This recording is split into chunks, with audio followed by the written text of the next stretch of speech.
Hello everyone, today we will start with our next chapter जो है introduction to computer processors. So let's start with it. तो सबसे पहले हम इसकी एक बार डेफिनेशन देख लेते हैं कि प्रोसेसर होता क्या है।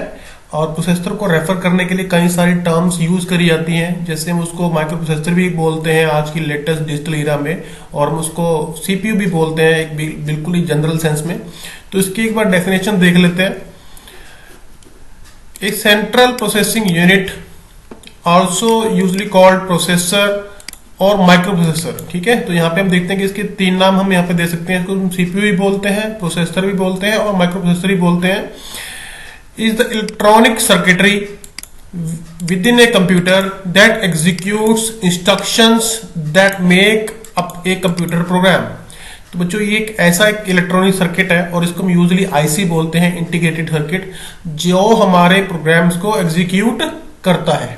ठीक है, तो हमारे प्रोग्राम के अंदर जो भी इंस्ट्रक्शन होती हैं उनको हमारा प्रोसेसर जो है वो रन करता है।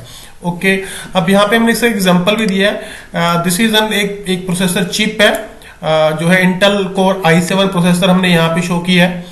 इस तरह से ये चिप होती है जो हमारी एक मदरबोर्ड के ऊपर हम फिट करते हैं और इसको हम अपना प्रोसेसर बोलते हैं, इसको माइक्रो प्रोसेसर भी बोलते हैं, और इन जनरल इसको हम सीपीयू भी बोल सकते हैं।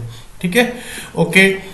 Next is the CPU performs basic arithmetic logic controlling and input output operations specified by the instruction in the programme.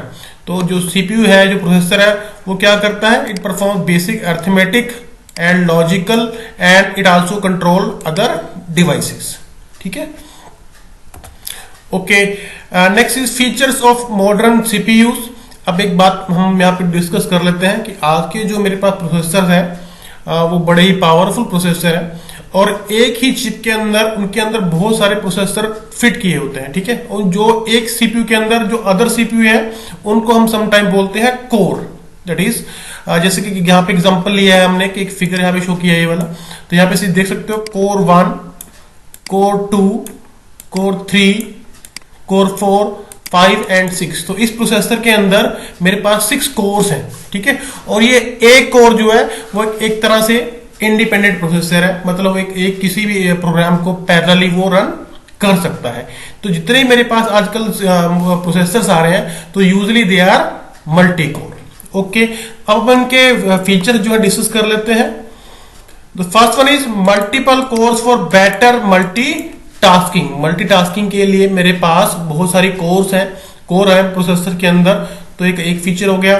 The next is high बस clocks between CPU and all other devices. तो बच्चे एक clock rate होता है हर एक processor का। हम बोलते हैं कि जो मेरा प्रोसेसर है वो 3.3 गीगाहर्ट्ज का है, 4 गीगाहर्ट्ज का है, तो ये उसकी क्लॉक स्पीड होती है। तो जितनी मेरे पास ज्यादा क्लॉक स्पीड है तो उतना ही हम बोलते हैं कि मेरा प्रोसेसर बेटर है, वो अच्छे से काम करेगा। तो अब जो नए मॉडर्न जो प्रोसेसर है उनकी जो क्लॉक रेट है बहुत ज्यादा है, और जिससे कि वो क्या करता है, डाटा कम्युनिकेशन और जो मेरे ऑपरेशन है वो फास्ट होते हैं। Okay, next is integrated graphic accelerators for video decoding. अब जो मॉडर्न प्रोसेसर्स हैं वो मेरे वीडियो को अच्छे जो ग्राफिक है उनको अच्छी तरह से रेंडर करने के लिए भी बहुत सारे फीचर्स उनके अंदर आ रहे हैं। Okay, next is integrated memory controller to reduce latency between RAM and CPU. ठीक है, तो जो मेरे प्रोसेसर्स हैं उनके अंदर जो मेमोरी कंट्रोलर्स हैं वो भी अब इनबिल्ट है, ताकि जो मेरी कम्युनिकेशन है वो फास्ट होए और लेटेंसी जो है मेरी कम हो। Okay, next is many megabytes in cash for storing common instruction. तो जो मेरी कैश मेमोरी है जो कभी किलोबाइट्स में हुआ करती थी अब वो मेगाबाइट्स के अंदर आती है, और जिससे जो मेरी स्पीड है जो प्रोसेसर की वो बहुत बढ़ जाती है। तो last feature is low power consumption. ठीक है, तो जो नए जो प्रोसेसर है वो मेरी जो पावर है, जो बिजली है, वो बहुत कम खाते हैं, तो बड़े ही एनर्जी एफिशिएंट है। ओके, सीपीयू मैन्युफैक्चरिंग कंपनीज कौन कौन सी जो कंपनीज हैं जो प्रोसेसर हमारे लिए बनाती हैं? तो बेसिकली अभी जो हमारे मार्केट में है वो 3 प्लेयर्स हैं, 3 जो की कंपनीज हैं जो इनको बनाती हैं। फर्स्ट वन इज इंटेल जो सबसे ज्यादा यूज होती है, देन इज एएमडी, ठीक है, and last one is VIA. So ये 3 कंपनीज हैं ये वाली जो बेसिकली हमारे पास बड़े प्रोसेसर जो है बनाती है। तो सबसे पहले हम बात करते हैं इंटेल प्रोसेसर की। तो हमने यहाँ पे सारे एग्जाम्पल और जो सीरीज जो प्रोड्यूस करता है इंटेल उनके बारे में लिखा है। तो यहाँ पे जो एक सीरीज है कोर एक्सट्रीम सीरीज, तो इसके अंदर जो प्रोसेसर आते हैं उनके अंदर या मेरे पास 6 कोर है या 8 कोर्स है, ठीक है। ऐसे मेरे पास इनकी कोर आई सीरीज है, एक मेरे पास इंटेल पेंटियम सीरीज है, एक इंटेल सेलेरॉन सीरीज है और एक इंटेल अटोम सीरीज है। तो जो इंटेल अटोम और जो मेरे पास सेलेरॉन है ये बहुत ही इसके जो सस्ते वाले जो प्रोसेसर्स हैं वो ये वाले हैं। अब बात करते हैं AMD की।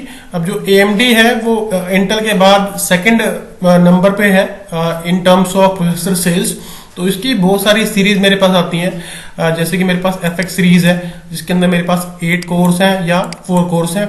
उसके बाद फिनोम है, एथलॉन है, A4 A6 है, सेम्प्रॉन है, E सीरीज एंड ट्यूरोन है। इनके अंदर जो सेम्प्रॉन है इसका ये वाला ये सबसे जो चीप जो है प्रोसेसर है। ओके, अब बात करते हैं लैपटॉप वर्सेस डेस्कटॉप प्रोसेसर्स की। तो डेफिनेटली है इन दोनों के अंदर थोड़ा सा डिफरेंस है। तो जो प्रोसेसर बनते हैं जो कंपनीज हैं वो डेस्कटॉप के लिए थोड़ा अलग तरह के प्रोसेसर बनाती हैं और जो लैपटॉप्स हैं या अदर डिवाइसेस हैं उनके लिए थोड़ा सा उनका जो मैन्युफैक्चरिंग है वो थोड़ी डिफरेंट होती है। तो इसको पढ़ लेते हैं। Product lines for desktop and laptops have merged over the years. एक बात और उनके अंदर जो है जो पावर है जो प्रोसेसर की वो यूजली आजकल जो मेरे पास जो डेस्कटॉप है या मेरे पास लैपटॉप्स हैं उनकी जो पावर है जो नियरली सेम है। तो इस तरह से वो उनकी जो ओवर द ईयर्स है उनकी जो कैपेबिलिटीज है वो काफी मर्ज हो गई हैं। तो next point is laptop and desktop architectures are distinctly different. तो इनके जो आर्किटेक्चर है वो थोड़ा डिफरेंट है, जैसे अभी हमने डिस्कस भी किया था। लाइक हम बात करते हैं AMD has different product line for most laptop CPUs like E series उनकी आती है, ट्यूरोन आती है, A4 है, A6 है। तो जो लैपटॉप्स हैं उनके अंदर जो AMD के प्रोसेसर है वो अलग से हैं। सिमिलरली जो इंटेल है उनके भी प्रोसेसर जो है डेस्कटॉप के लिए और अपने लैपटॉप के लिए वो अलग है। तो जिनको यूजली हम M और QM से हम डिफ्रेंशिएट करते हैं। अब हम बात करते हैं मोस्ट कॉमन सीपीयूज और उनके प्राइस के हिसाब से हम यहाँ पे बात करते हैं। तो अगर आपने यहाँ पे हमने कोस्ट शो करी है डॉलर के हिसाब से, सो अकॉर्डिंग टू USD हमने यहाँ पे प्राइस मेंशन करा है। तो अगर आपके पास यूजली आजकल इंडियन मार्केट में जो एक डॉलर है यूजली 76 रुपीज का है, तो आप इसको मल्टीप्लाई कर सकते हैं और उसी हिसाब से हम कोस्ट अपने निकाल सकते हैं। तो जो डेस्कटॉप के अंदर जो मेरे प्रोसेसर है इंटेल के अंदर कौन सा है, it is atom dual core, Celeron, Pentium dual core. और AMD के अंदर कौन सा है, E series dual core, Athlon X2। तो ये जो मुझे हैं जो CPUs हैं वो 200 से लेके लगभग $300 तक के मिल जाते हैं। इसके बाद जो प्राइस रेंज है दैट इज फ्रॉम 300 to 500। तो इसके अंदर मुझे पेंटियम में मिलता है, इंटेल में मिलता है पेंटियम डुअल कोर और कोर i3। सिमिलरली मेरे पास AMD के अंदर हमें मिलता है A4 A6 मिल सकता है, एथलॉन मिल सकता है या फिनोम मिल सकता है।